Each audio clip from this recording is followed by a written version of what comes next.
All right, so we're going to talk about grief again today. I told you guys when my sister passed away, right, that I didn't really take the time that I should have to grieve.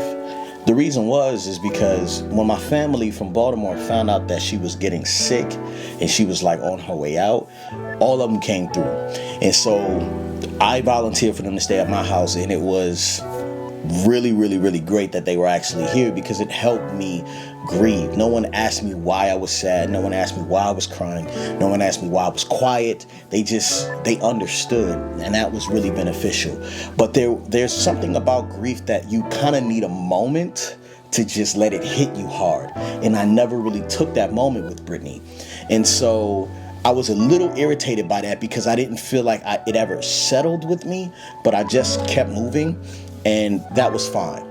The crazy thing was, everybody came to my house. Like all the aunts and family and cousins that I grew up with on my dad's side all came to my house. They were like in my home, and I've like slept on their floors. I've like ate their food, like kind of been a nuisance. So it was awesome for me to be like kind of a covering for my family.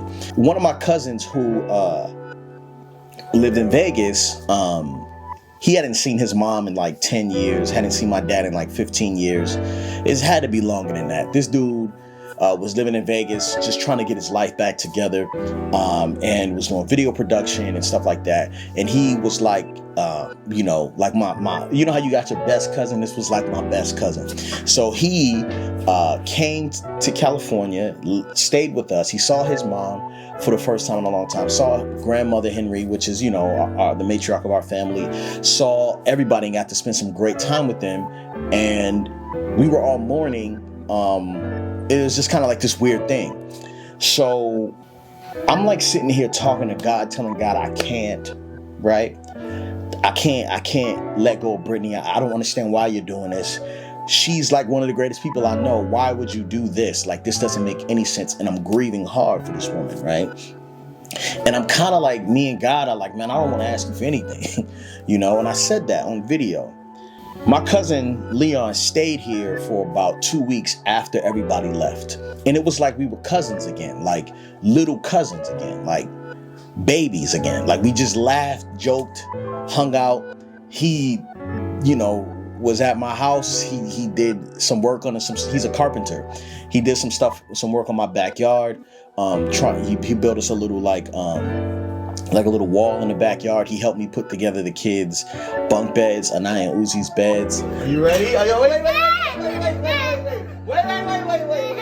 Ready?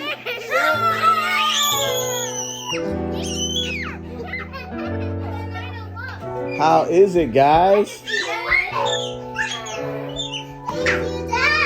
Say thank you, Cousin Leon. And, he also was helping me find a new office for us to move into. And we were trying to build a cyclorama, and he was going to build that for me. And I was going to pay him and all that stuff. I told you guys the last time that I needed to take a week off because I was grieving. Thursday, November 4th, I get a call from his mother at 6 a.m. and she says, Leon's dead. And I was like, why? How do you even know? You know what I'm saying? Like, I didn't understand it. And so it turns out that instead of me trying to explain to you what happened, I'm just going to let the news tell you, because I feel like they did a good job reporting it, and you actually get to see images of my Aunt June and my cousin Rhonda being interviewed by the news station. A deadly shooting at a Las Vegas gas station has forever changed one family. Earlier this month, a 22-year-old man is accused of shooting into two parked cars before opening fire inside a gas station off Robindale Road and Jones Boulevard. Well, police say Curtis Abraham was in one of those parked cars and was killed after the suspect shot him several times. Abraham worked for a local production company. His family described him as warm, hardworking, and talented. Yesterday would have been his 37th birthday.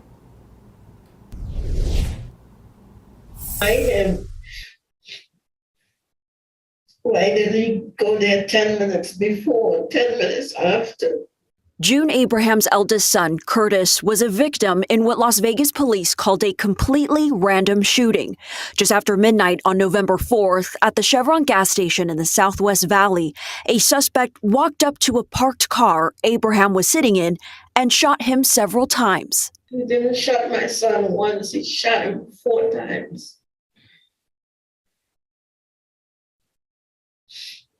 He had such beautiful eyes, and now all I think about is that. There's pain and anger left. Curtis Abraham's loved ones spoke with Fox 5 from Baltimore, where they're still trying to process this senseless act of violence. I want the public to know the type of man that he was, and the wonderful life, the beautiful life that was senselessly cut short, and how this world has been robbed. You know, the unfortunate thing for us is that we will never know just how far he could have gone, you know, and realize his true potential. But he was just so great at everything, and there was no surprise that he was doing so well. Proceeds from the music video that can be streamed on all platforms will go toward Abraham's only daughter, a senior in high school. Coming to spend time with him, you know, this is something she'll never get to do. If you do what you love, I feel like you put it in your life. I love it. You see why? A GoFundMe account was created for the daughter Abraham leaves behind. A link can be found on fox5vegas.com. My cousin fought for his life for 45 minutes before he expired in the hospital. And when my aunt called me and told me, the only thing I could do was thank God for my sister's death. Because if it wasn't for that, I wouldn't have been able to spend time with my cousin. And I know that's weird, right?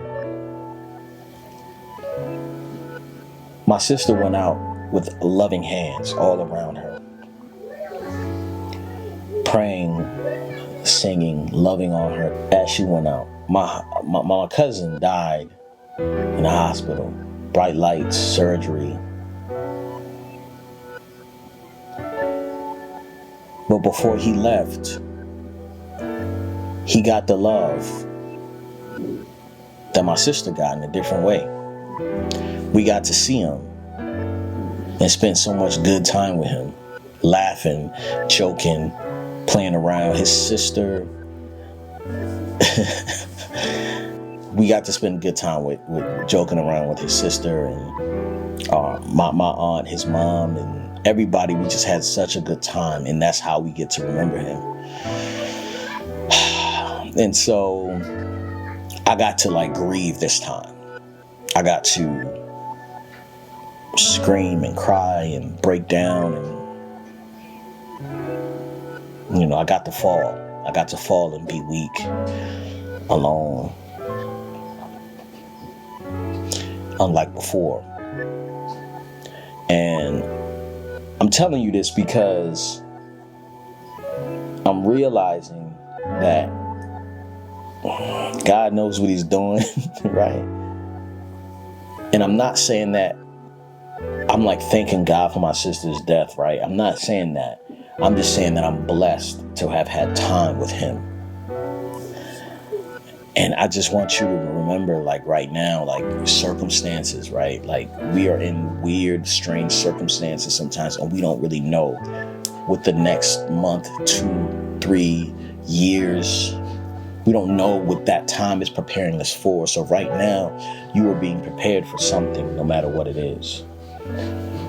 I got to go back home and grieve with my family and mourn with my family and do the memorial service and all that. And I'm excited to go see everybody and cry and be all in it again. But my cousin leaves behind a daughter. I've never met his daughter.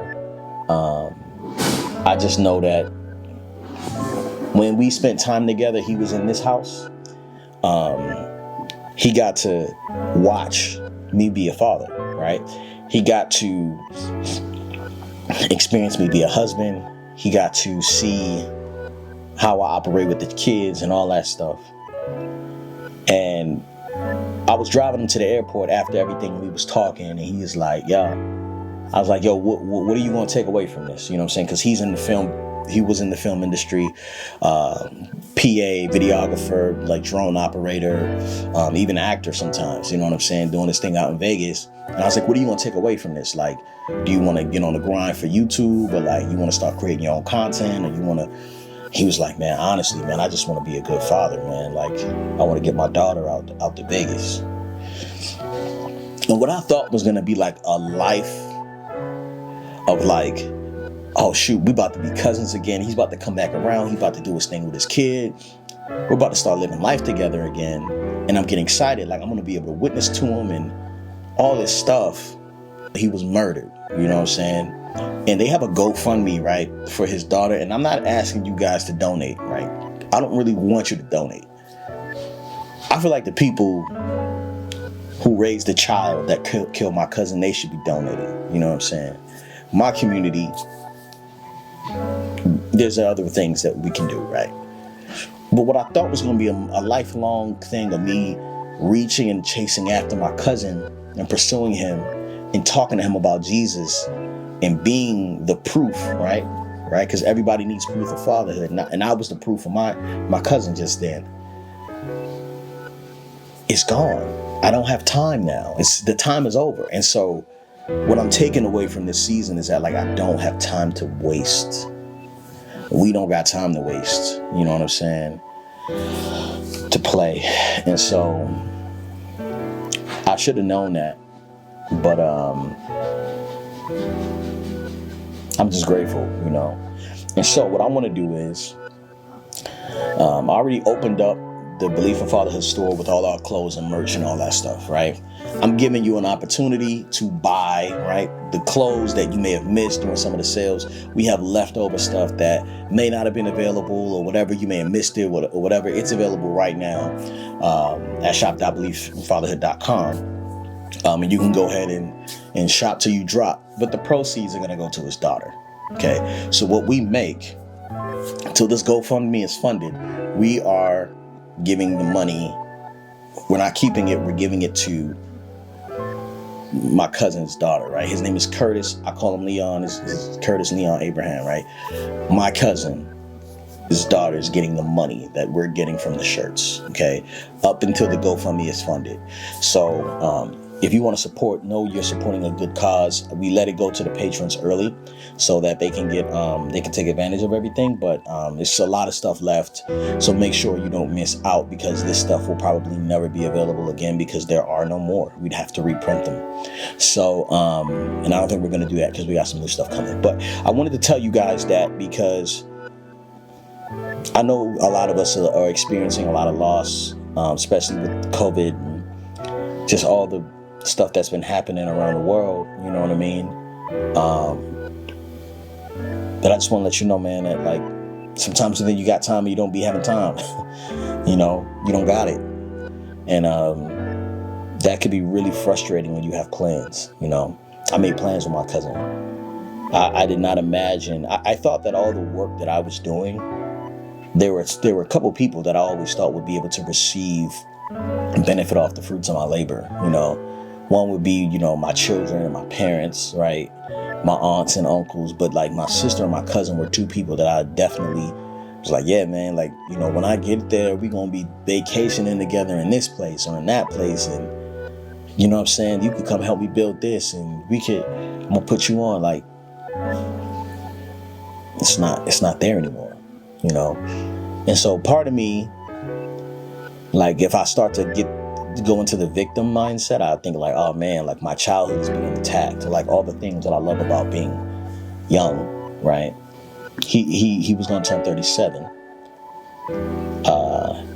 My sister was 35.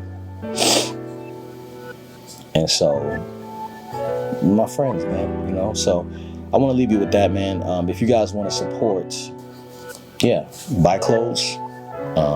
We're going to support this man's daughter. I know I'll be able to meet her at the memorial service and just say I'm sorry and all the things. But yeah, thank you guys so much for watching. I know this is kind of sad, but at the same time, as you can tell, like I'm different, you know, than last time. It's not a lot of tears. I don't know if I'm numb to it. But I also just think like, man, like my brain is processing fast, and I'm just kind of like, man, I got to make the most out of this time that we have. And so, yeah, I'm gonna have a good day. That's my choice. I'm gonna have a good day, and I want you to as well. Okay. Thank you guys so much for watching. Protect your life, keep your network popping. If you're fortunate enough to be doing life with someone else, make sure you watch this video with them, and if they're not around, share it with them. See y'all next time. Peace.